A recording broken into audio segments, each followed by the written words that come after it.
There's something that terrifies me even more than a standard horror movie, when cartoons suddenly drop a genuinely terrifying episode. Sure, The Grim Adventures of Billy and Mandy had its creepy moments, but the episode with Mrs. Doolin still haunts me to this day. Or what about regular shows Terror Tales of the Park? In the House is delightfully brutal. But when we look at a show like Adventure Time, it's not uncommon to get episodes that have deeply unsettling themes. It only makes it worse when you realize that scenes like this and scenes like this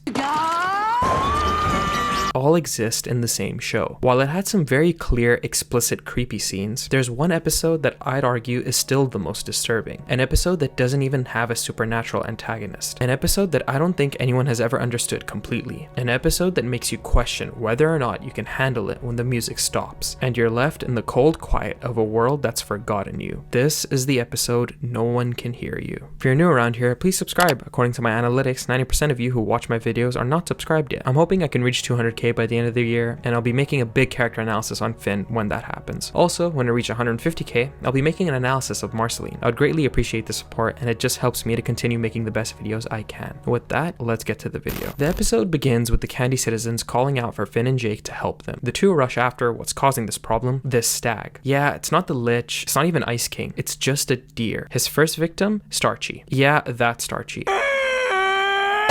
Of course, it has to be the most innocent bastard. It runs off to start tasting a bunch of other candy people before Jake grabs onto his legs and Finn, well, does nothing useful. Unfortunately, Jake has no effect, and he ends up brutally sliding his head into some concrete, which knocks him out. Finn calls out for Jake, and brace yourself for what is probably the most brutal few seconds in cartoon history. Yeah, this scene traumatized the out of me the first time I watched it. The deer then throws him into a lamppost before we cut to black. Finn wakes up in the hospital to see his legs in a cast. The strange thing is, no one's around. No Dr. Ice Cream, no Dr. Princess, absolutely no one. He goes onto his wheelchair to find the Candy Kingdom completely deserted. We see some houses with their doors open, but there's nothing but the sound of eerily silent wind. Finn then says, "Yo, is everyone at church? Worshipping Glob?" I always love this line because this was full confirmation that Glob is some kind of deity in the Adventure Time universe, who doesn't appear until a full season later. I'll get back to this episode later. Finn then tries to mess around with his wheelchair when he hears faint rustling in an alleyway close by. He rolls toward it to find Jake rummaging through some trash. He is pleasantly surprised to see Finn awake. "Yeah, I'm awake, but my jams are all busted." Right, yeah, I saw that. No you didn't. You got your ass tossed way earlier. This is a slight hint that there's something more eerie afoot. "Did you save everybody?" Oh yeah, I think so.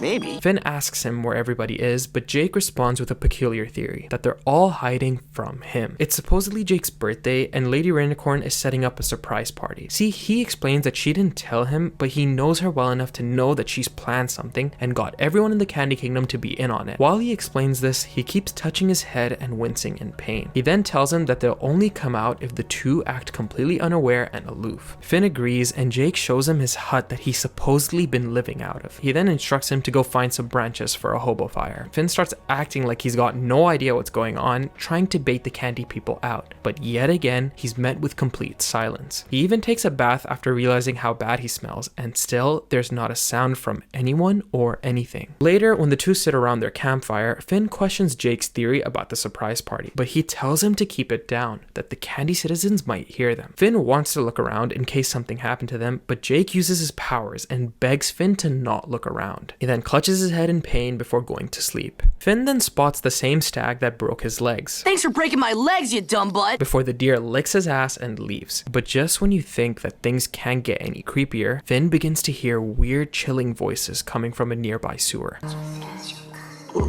He thinks it's the candy people, so he goes back to Jake to tell him, and we get arguably the scariest scene in the episode. Be patient. "I'm being patient. I waited all day, Jake." Well, I've been waiting 6 months. 6 months. 6 months. 6 months. 6 months. Jake tells him that it's all going to be fine. Even if we have to wait forever. Finn stares in complete disbelief, realizing that his best friend, his brother, is not the same person he knew. So he rushes toward the sewer. Jake gets up yet again, yelling for him not to ruin the surprise. Unfortunately, since Finn's legs are broken, Jake ends up catching him. When Finn wakes back up, he sees Jake acting out his birthday party with puppet versions of the candy people. Finn then baits him into letting him loose and tells him that he has a surprise for him and not to open his eyes until he tells him to. Obviously, Finn goes for the sewer again and manages to break through his cast before escaping from Jake straight into the sewer. He walks closer and closer toward the freaky whispers when he comes across all the candy people strung up on what looks like tree sap, including Princess Bubblegum. Jake arrives shouting, Surprise! Surprise! making Finn think that he did all this. They've been waiting for me, Finn!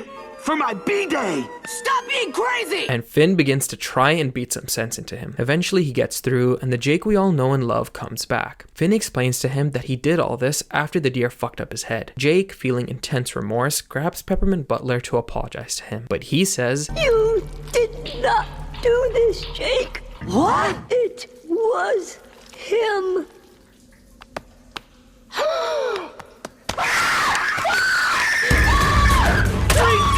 Finn tells Jake to free the candy people while he takes on the deer. This stag is not only fucking terrifying, but he manages to go toe-to-toe with Finn, albeit he's handicapped. And thanks to the help of Jake, they take him out and the candy people are saved. So now that you're all caught up, what in the was this episode, and why was it so disturbing? You see, sometimes what a story doesn't show you is way more powerful than what it does. Let's go back to Finn waking up. We see him at the hospital with a wheelchair and his bag by his side, meaning that someone like Dr. Ice Cream was taking care of him. But if we were to go back to what Jake says, Well, I've been waiting 6 months. that means Finn was in a coma for 6 months. Now sure, we can't take everything he says as fact since he hit his head, but there's one key detail that supports this. See, I doubt that, as creepy as the stag was, would have taken the entire Candy Kingdom hostage within like a day or two, because even after Finn and Jake got knocked out, PB would have called Marceline or someone to take care of it. No, the stag was careful and quiet. It slowly picked off candy citizens one by one as days went on. If Finn had been in a coma for 6 months with no one to care for him, he would have died. That means that for every candy person who was kidnapped, there was still at least one person to look after him. Perhaps the last person was Princess Bubblegum. That is, until she was kidnapped too. And after 6 months pass, Finn wakes up again to find himself all alone. The fact that Adventure Time doesn't show this calculating master plan from the deer makes it so much more terrifying. Imagine if we were shown a comedic over-the-top montage of candy people getting kidnapped. It would completely take away the disturbing aspect of this episode. I probably wouldn't be making this video. In this specific case, less is more. Now obviously, we know how ridiculously creepy the entire plot is on the surface, even by Adventure Time standards, but I want to look even deeper. I believe the deer, and this episode entirely, represents Finn's deep-seated trauma. Think about it. He grew up surrounded by dogs and never met a single human. He thought he met one with Susan, who at this point was never confirmed to be human, so he truly believes he's the only one of his kind left in Ooh. So when he wakes up to find everyone gone, there's this quiet, burning thought in the back of his mind, a voice whispering that maybe when everything falls apart, he really is all alone. You can even see that fear reflected in how Jake behaves. Finn's worst fear might not just be the ocean, it's the idea that his bond with Jake, his only real family, might not be enough to save him from being alone. Face it, Finn.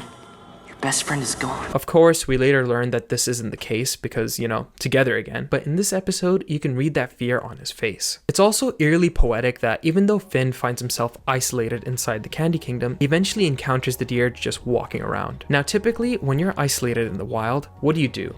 You scavenge and you hunt. But what do you hunt? Deer. But in this episode, Finn isn't the hunter, he's the prey. The deer hunts him, the candy citizens, and symbolically it hunts us too, forcing us to confront the terrifying idea that safety, friendship, and even humanity itself can slowly vanish, one by one. Since Adventure Time takes place in a post-apocalyptic world born from the Mushroom War, where magic and mutation replace civilization, the deer could represent nature trying to take back control after the destruction caused by humanity. It's wild to me that this episode, featuring a deer as the main antagonist, is scarier than the Lich. Speaking of him, I've heard a theory that the stag could be the Lich, mostly because the two have horns. I did have a look out for the snail who is possessed by the Lich at this point in the show, try and find it in this shot, but it never interacts with the deer, so it's probably not him. I'd rather it not be, to be honest. It makes him even more creepy. A season later, in Sons of Mars, as I previously mentioned, the deer appears once more, only this time, Magic Man turns it into a telescope, the only time Magic Man's chaotic personality is used for good. This is confirmed to be the same deer if we look at the DVD commentary. This episode